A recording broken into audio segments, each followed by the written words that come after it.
Hey there, this is Corey the Yard Buddha, and today we were going to start working on the deck. And I do this usually once a year. It's an annual process just to try to lighten up the wood a little bit. Usually it takes me about 2 days, one day to wash, and you gotta kind of let it dry, and then the next day, if everything's dry, you apply the stain. So you definitely don't want to do this if you have any rain in the forecast, because usually the stain takes at least a day or two to fully set. And so I got everything off the deck. I had just did all my teak deck furniture. If you want to see that video, this is just teak with teak oil.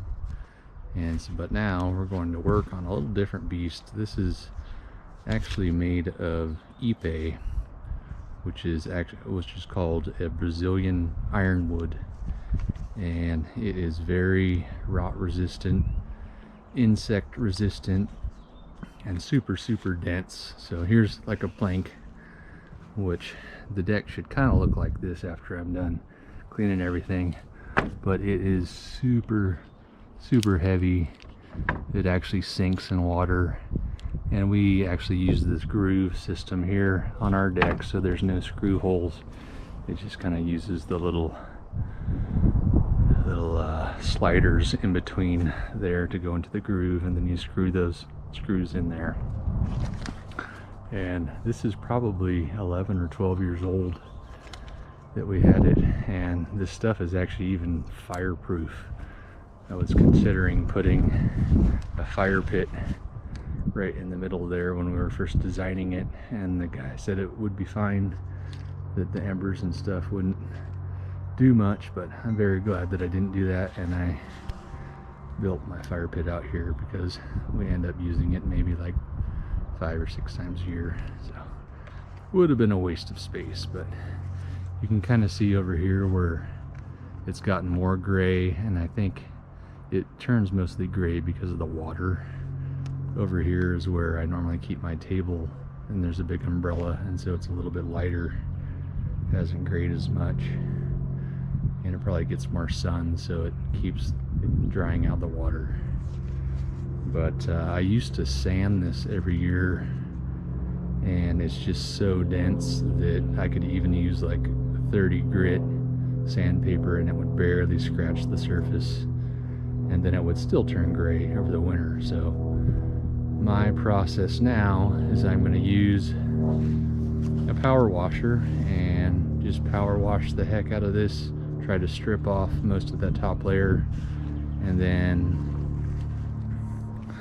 this is a Brightener right here by Penofin, and we'll end up spraying a little bit of that on after the deck is kind of wet, and that kind of lightens up all the tannins or any other grayness that's in there. And then finally, once everything's dry, I use this Penofin Marine Oil wood finish, which a lot of people use on their boats because it's got good UV protecting. And I've just found that it soaks into the wood really good, and I don't even really need to go over it again and mop up the extra. Most of it just soaks down in there, so that's one extra step that I don't have to go around the deck after I've oiled it and rub it all over again. So this is just kind of my way of doing stuff. So the 3-step process is we're going to wash it, we're going to brighten it, then we're going to stain it, and we're good to go. So I'll show you the power washer that I use, and that's a big part of it too. Alright, so this is the power washer I use, and like everything I own, it's pretty old, probably 10 years. I think I bought it at a pawn shop for 200 bucks or so. I did this year just go and get it tuned up for 100 bucks, and it got new oil, new carburetor cleaning, new air filter, spark plugs, etc. So it's my philosophy that you treat your machines good and they'll treat you good and last a long time. And so this is a Honda Power Stroke 2600 PSI, but Hondas are known for putting out a little more than that, so we're probably closer to about 3000 PSI. And I found that the best nozzle kind of to use at the end is this orbital one that spins around really fast, and it rips a whole lot of the kind of layer off if you get real close. So you just need to be careful of how close you do get, because it is one of the more powerful nozzles, a lot more powerful than the ones that usually come with it. And what's nice about this one is it's got like a, I don't know, 25-30 foot hose cable, so I pretty much just need to leave it here and I can do everything on this deck.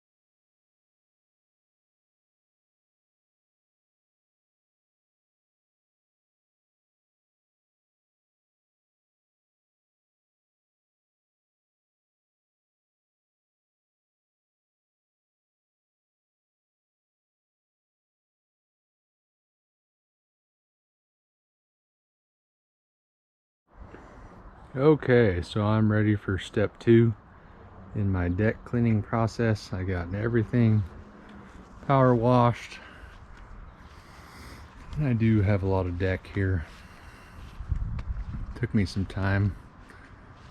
And one tip with the power washer that I didn't tell you is if you kind of spray the wood first and let it get moist for 5-10 minutes and then go over it with the power washer, the top layer kind of tends to come off better. But I've got a lot of deck. I even have some steps over there that I did, so this does take quite a long time. You just kind of have to take it a chunk at a time and enjoy the process, but you only have to do it once per year, and then you get to enjoy it for the next 365 days. So now what I'm going to do is spray some of this Brightener on here. You put 2 cups into a gallon, and I just have an old gallon sprayer here. Actually, that's a 2-gallon one. And you kind of lightly mist everything and then spray the Brightener upon it. And I'm kind of doing this here later in the evening.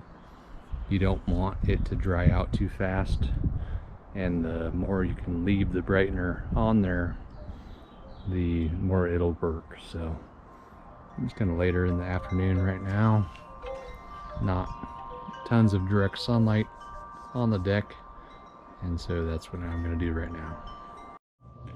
Okay, so we're ready for step 3 of the process, which is going to be the staining. So I did all the Brightener last night. There's a little bit of water there left over from, you have to wash everything off after you apply the Brightener. So I don't know if you guys can really tell a difference between what it was before the Brightener and what it was after, but what we're gonna do now, I kind of do my staining in a 2-step process. So I'm going to do all the sides of the steps and the sides of everything first. And I know I told you that you're not supposed to do this during rain, but we may have a shower here. There's a 20% chance of having a shower here about 2 o'clock this afternoon, so I think I'm safe with just doing the sides and vertical stuff now, and then if the chance of the shower has passed, then I'll do all of the flat surfaces. Those are kind of the areas that you need to worry about the most getting wet. And so my dogs once again are supervising, and I'm just gonna get all these covers on my lights taken off too before I stain. Those are all brass, and I'll polish those up. And so all I'm gonna be using here to do the sides is just this Penofin and a bucket and a brush, and we'll show you what that looks like when it's done. Okay, so I got all of the sides and kind of little areas done here. And no, I am not crazy. I'm not going to do this entire deck with this tiny brush, but all these little nooks and crannies and underneath the benches and the 90-degree things in between the sides and the bottom. I think it's very important to get that stuff done first. And so the next thing I'm going to use for the flat surface is just a big giant brush roller, and that's kind of the fun part. This part that I did today definitely isn't a whole lot of fun, but I think it's probably the most important. And I do, if you guys have any benches or anything you want to start high, do that, because you're going to get a lot of drips going down, and you want to wipe those off if you can so they don't puddle up. And I also do this area first too, because then you can kind of go back and get your touch-up spots, and you're not going to be walking on the deck. So I got all the sides of all my steps, all the benches and stuff done. If you do want to see what happens to the deck if you don't maintain it, this is how dark it gets. So this kind of lower area right by my grass, I kind of just let go. I can't really get down there and sand it or anything, but that's what it will turn into. This is not the most fun process, but definitely needed. I know some people spray this stuff with the sprayer, but I don't think you get as even of a coverage. You end up wasting a bunch, and then you also have to come back and mop it all up with a rag. This stuff just cleans up with paint thinner, but I found, like, if I'm getting it on the concrete and stuff over there right below the steps, if I just go back with a paper towel and wipe it up, it works out good. I did get a little thunderstorm here today for about an hour, but it just gave me time to take off all the lights and polish those up. I will show you a before and an after of what those lights look like. And in the Buddhist philosophy, they teach you that you're going to have some difficulties in life, and it doesn't matter if you expect them or not. You need to know they're coming, and it's what you do with them that matters. They call it suffering, but I like to call it difficulties. And so during my thunder shower, I chose to work on my lights instead. So I'm not going to philosophize too much. I've got all sorts of difficulties. I got a guy out here spraying right now. I got my neighbor riding his motorcycle over there, but we're just going to roll with it. So next I want to show you is just how I roll on the stuff at the end, and that should be nice and easy, and we'll get it done.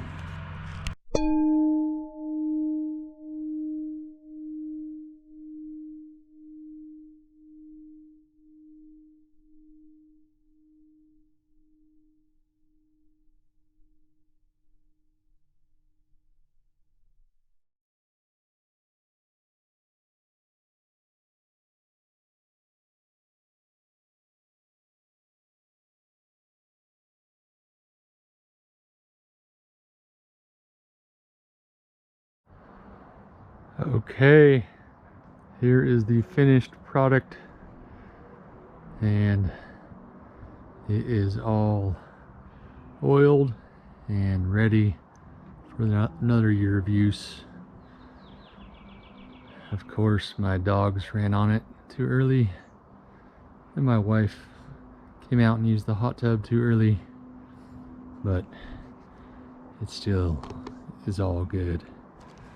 So I did have a thunder shower about 30 hours after I oiled it, and it still had enough time to absorb most of that oil and repel all of that water.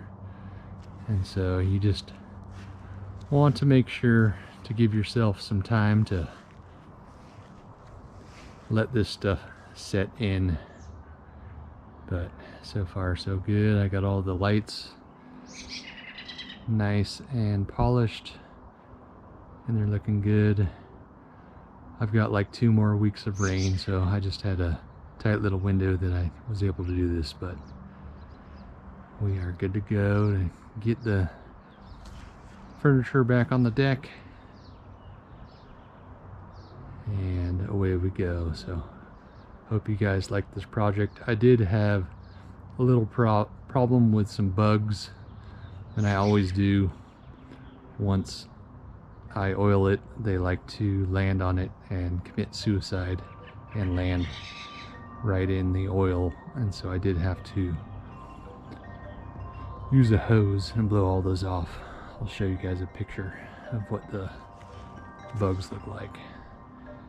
But I hope you enjoyed this process and learned a little bit. Thanks for watching. Come on back for some more fun.